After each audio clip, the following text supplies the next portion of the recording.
Hey guys, it's Brooke. Welcome. If you are applying to college, you may have seen some of our other videos on how to get into different schools.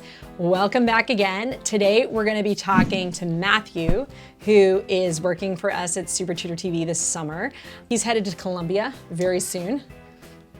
And he's gonna tell you all about his experience applying and getting in and all that good stuff.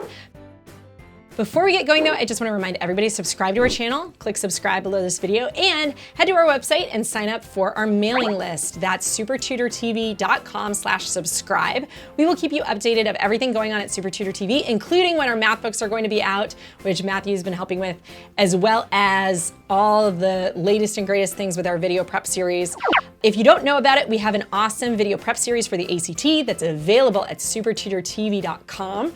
So I highly encourage you to head over there and check out what we've got going if you're looking to get into an awesome school and you want a little more firepower in your ACT score. So without further ado. So just a couple of things first. I grew up in Southern California, right by the beach in the city of Santa Monica. Basically for my whole life, I've gone to only public schools.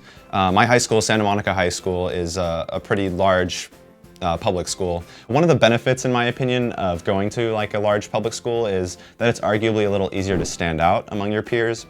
However, being in such a large city in California does mean that it's harder to like win Presidential Scholar Awards, be recognized for national merit, etc., any other state-based awards. But there are always going to be pros and cons for wherever you want to go.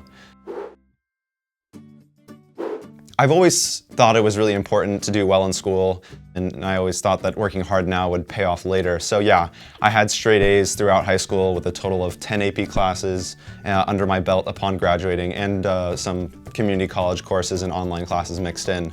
I usually always maxed out my schedule and ended up being one of the few valedictorian candidates within my graduating class of about 700 seniors. I always tried to take courses that were relevant to my intended major, which is engineering. So a lot of like math heavy courses, physics, chemistry, etc. As for how I managed to, keep up that academic success throughout high school, my best advice would be just to choose your courses really wisely, ones that you're gonna enjoy, ones that you know that you can do well in, as well as like having really good time management. So knowing when to do your homework, how to study for tests, when to study for tests, for how long to study, stuff like that. I think that's really important for keeping up those grades. But in the end, I really do think that it was kind of a safety cushion. I don't think you need grades like that to get into these types of schools, but they certainly can't hurt. I think a lot of us spend a lot of time worrying about numbers in high school, and I mean rightfully so. I took the SAT on the old 2400 scale, and I ended up getting a 2370 on that. So that was 800 in reading, 800 in writing, and 770 in math. I was also awarded with the National Merit Scholarship Award for the PSAT with a score of 1500. So that's a 760 in math and a 740 in English. For my subject tests, again, I went with tests that were relevant to my major. So I took chemistry, physics, and math 2. I got 800s in math 2 and physics, and a 790 in chemistry. And just like the previous tests that I've talked about, I think, I can't stress how much time management played a large role in getting those scores. And also, I think the best way to prepare for those kinds of tests is taking practice tests and just getting used to testing like that. AP scores. Somehow I ended up with all 5s on my 9 AP tests by the end of my senior year. Again, I would say that good studying habits are definitely the key there. You don't need to grind for hours, weeks in advance of your tests. I usually found that maybe 3 to 4 nights before the test, just studying a couple hours was usually sufficient. I always lived by the philosophy that you should participate in things that you're actually interested in and actually passionate about, and not just activities that look good on apps. Because when you're really passionate about something, you're much more likely to take initiative and make something more out of it. And in the end, that'll help you more than anything else. By my second year of high school, I felt like I had a good mix of activities that I enjoyed doing every week. I played varsity tennis all 4 years of high school on the school team. I played the cello in the orchestra for all 4 years.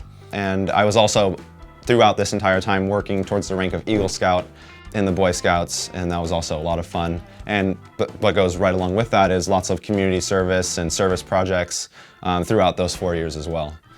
Now, focusing more on the engineering part of my application, within activities. I think some of the greatest assets to my application came from some of the individual independent projects I started doing, because basically what I wanted to do was show the admissions committees that I was genuinely passionate about this, my major, what I was going to be declaring.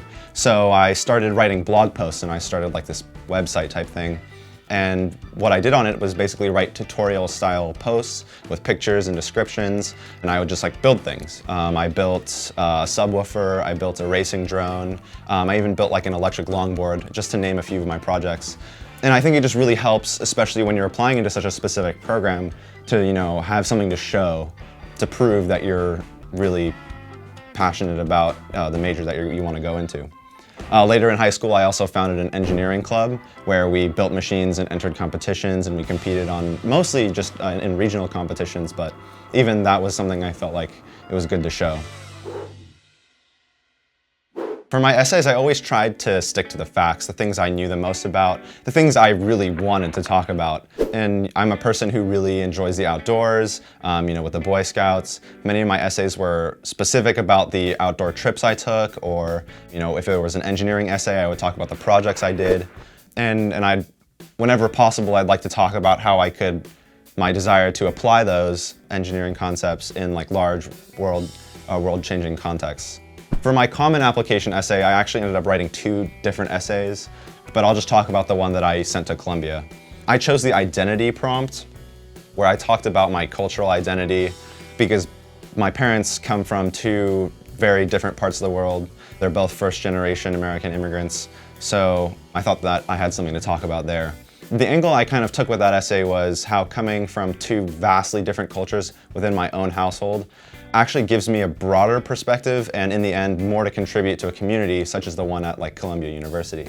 I delved into some anecdotes from my childhood that I really felt helped develop that identity that I feel and distinguish it from one that is strictly white or strictly Korean.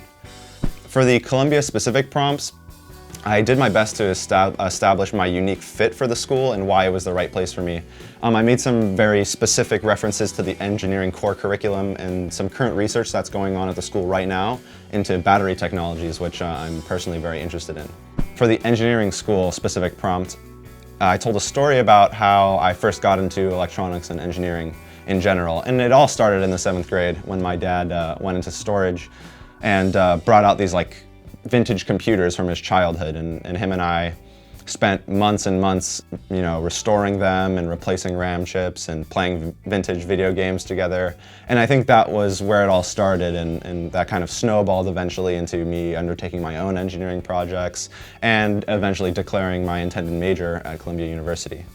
And so I guess the basic point I always tried to convey with my essays was that I was someone who's very passionate about my own interests, who will go out and get things done, and I'm not going to wait for opportunities to come to me, I will go to them. I wanted colleges to see someone who was active, takes initiative, and will bring something new and exciting to the campus. So just some final notes. Just like Heidi, by the way, check out her video on UPenn. I did not have any demographic hooks in my application. I come from a middle-class family living in Santa Monica. I did not have legacy to any of the schools I applied to, and I did not apply early decision either.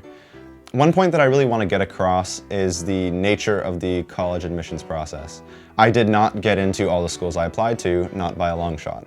I don't think anyone is going to deny that there is some degree of randomness to the process, which is why I would recommend applying to lots of schools and not just a few. But I think to give yourself the best shot possible, you should, again, as I said earlier, pursue activities that you're actually interested in and not just the ones that look good on apps. And also another good tip is to maintain a good balance between academics and the activities you pursue outside of school. The best thing you can do is show the admissions officers that you're already very passionate about something and you're going to make the most out of your college experience. That's it for this video. Feel free to ask any questions you guys want in the comments below. I'm really looking forward to my college experience at Columbia. I'm going to be going there just after this summer. And I wish you the best of luck in your own admissions processes. And I hope this was a helpful video for you guys. And be sure to check out all the other content at SupertutorTV.com.